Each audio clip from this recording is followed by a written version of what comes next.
Hey everybody, my name is Kuba. Today I'm going to show you guys how I color grade my videos.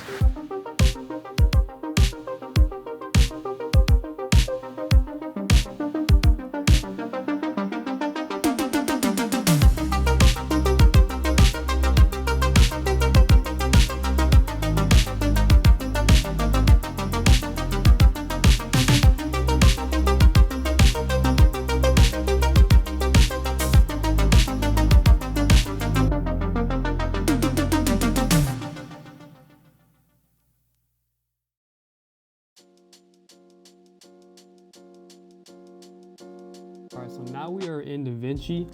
So right down here you guys can see I have two kind of example clips that are graded with Dehancer. So this is kind of like a nice golden hour shot at the beach, and then we have a little Cabo shot that I got a few months ago. So these two clips, very similar when it comes to color, but these were shot at different times. But you can see that they still look pretty good. So I'm gonna kind of go step by step and show you guys from scratch how I graded these clips. So before we get started, first thing I like to do is head over to our project settings. So I like to make sure that we have the color silence and the color processing mode all kind of figured out. And then because I am using a Mac, the output color space is going to be Rec 709 and then 709A because of the gamma shift in the Mac monitors. If you don't have a Mac, you guys can just leave it at 709, but because I do have a Mac, that's what we're going to be using today. And after you do that, you're going to want to head over to preferences. So over here, DaVinci Resolve preferences. And then this is where you're going to hit right here in general. You're going to tag use Mac display color profiles. And it's going to make sure that whatever you see on your screen is going to be the same as you export. If you don't have this on, your colors will be a little bit desaturated. So always make sure you do have this checked on. So right now I'm going to kind of show you how I set up my node tree. So right now we're going to break this down into about like 5-6 nodes. So we're going to hit Option S 5 more times. All right, that looks pretty good.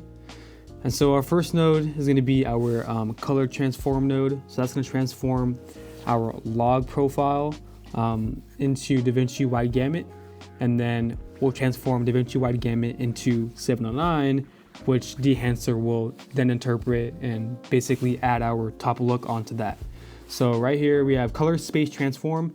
So input color spaces for me is going to be Panasonic V gamut. For Sony it'd be S-Log, S-Log3, or Canon would be C-Log. So you get the vibes there. And then output color space is going to be DaVinci wide gamut if I can find it, and then intermediate for the output gamma. And then these next few nodes are going to be basically to help us create our base look.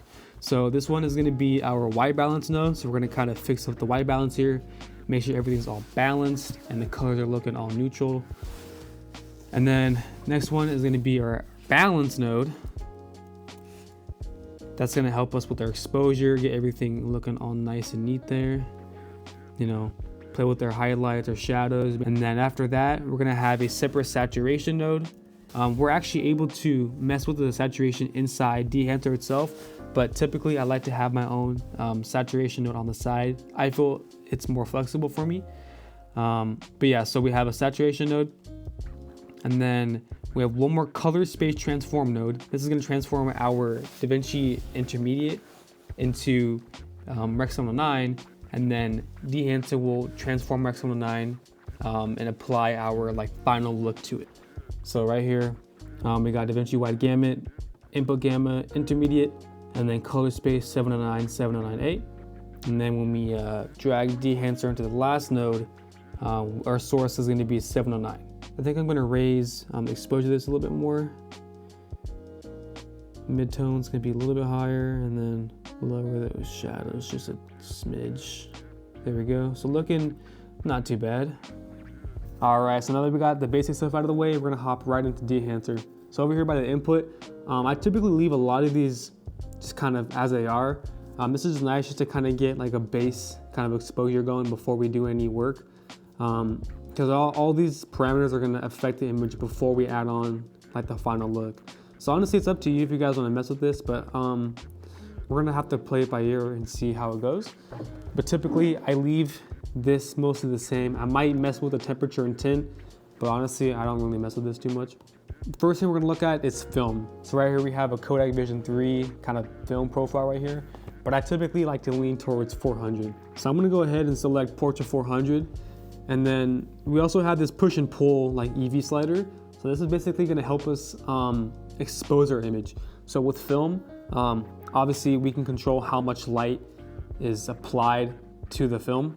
And this is kind of a way to emulate that. So right now, if we have it all the way at -2, you guys can see that the image is really blue, pretty washed out. We don't really see a lot of color separation.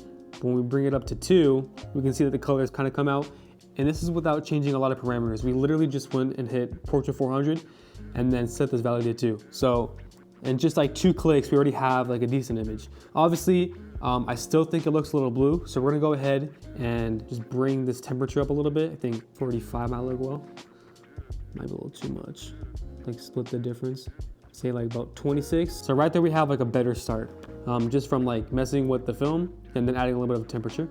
So next we have Film Developer.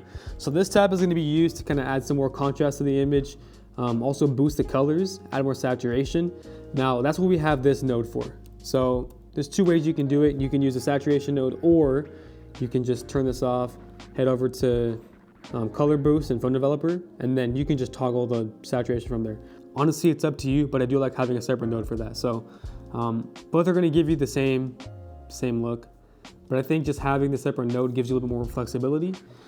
Yeah, anyways, next up we have film compression. So film compression basically allows you to kind of tone down the highlights and kind of get that film look where the highlights are kind of smoothened out and they're not as harsh.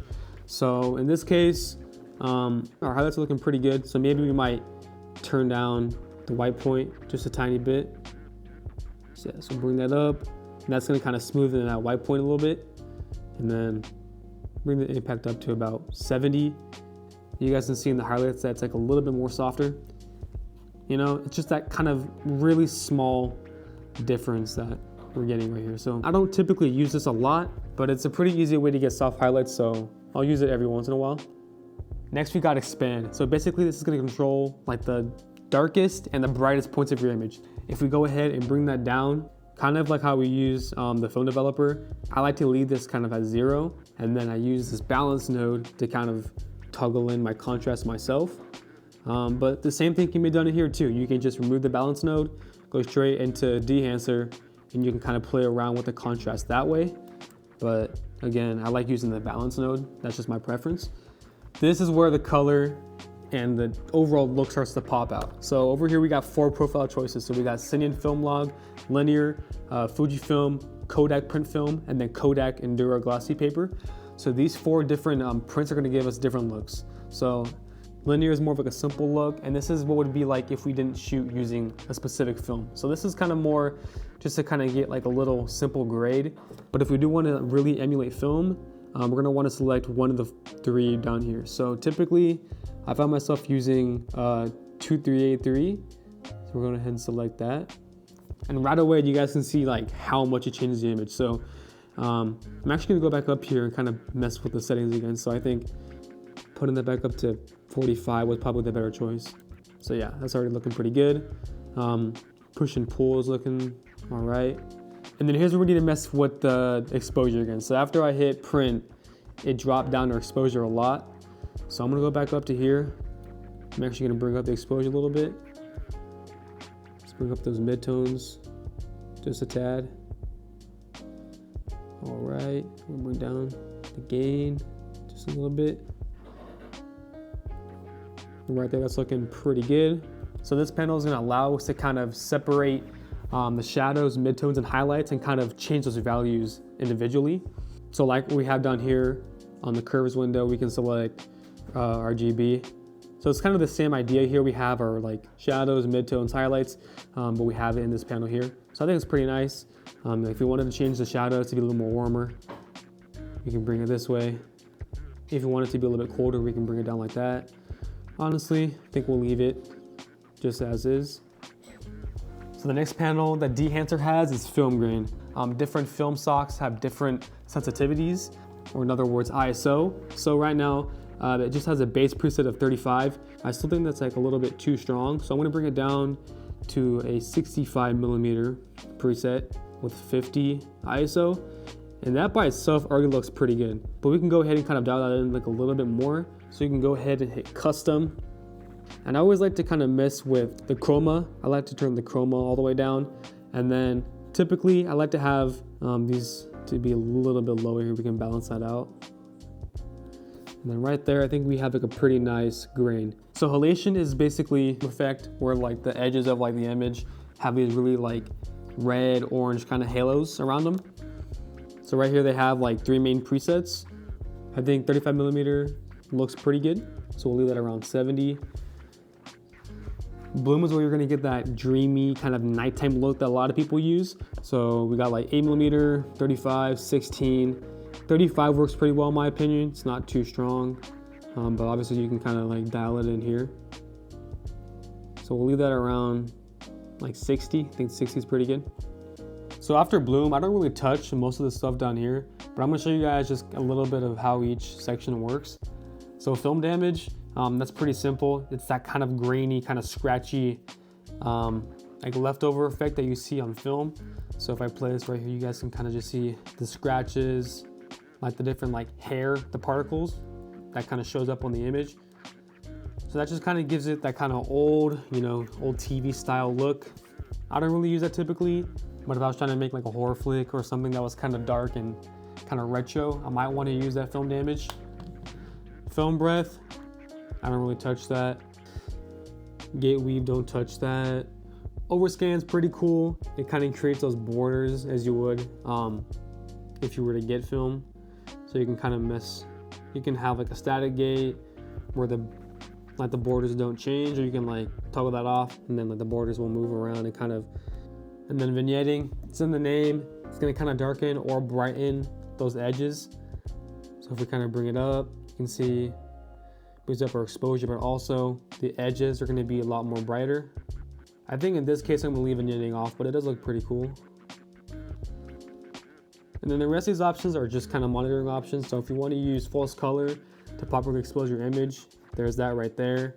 Output is gonna be like the strength of Dehancer, the strength of the emulation. So overall, I like how the image is looking so far. I think it has a pretty decent look, but I do want to kind of give a little more warmth to the image and kind of bring the colors out a little bit more. So for the balance, I'm gonna toggle this, and then I think I'm gonna bring down the shadows just a tiny bit, maybe lower the midtones a tad. But I want to bring the whole image up, just like that. I'm gonna go ahead and bump up the saturation just a little bit. So we're gonna go ahead and use the gain tab to kind of bring those colors out a little bit more. It's right about there, looks pretty good. And that right there is the grade. So if you go side by side with my initial grade, this was the first grade that I showed you guys, and this is the grade that I got. So a little bit more on the bluer side, a little bit more, I'd say brighter than this one, but overall, pretty good looking image. So now that we're done with that image, we're gonna go ahead and copy and paste this grade. So Control C, we're gonna highlight this one. We'll lower the offset right here, bring that down just a little bit. Bring up the waveforms, let this clip in. And right off the bat, it looks pretty good, but I do think that the white balance does need a little bit of tweaking. So go ahead and just kind of turn everything off right here, except the balance. And we're gonna go ahead and kind of balance out. If you can, it's better to get the white balance nailed in camera, so you don't have to do this, but obviously I was kind of shooting on the go, so like the white balance was not configured like in the camera. I'm gonna bring it down to like 1.15, so it's not too harsh. And then toggle the print. A little more green.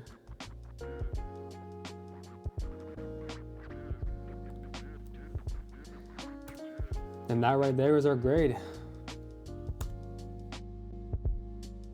So if you're new to color grading or just want to try something new, definitely give Dehancer a shot.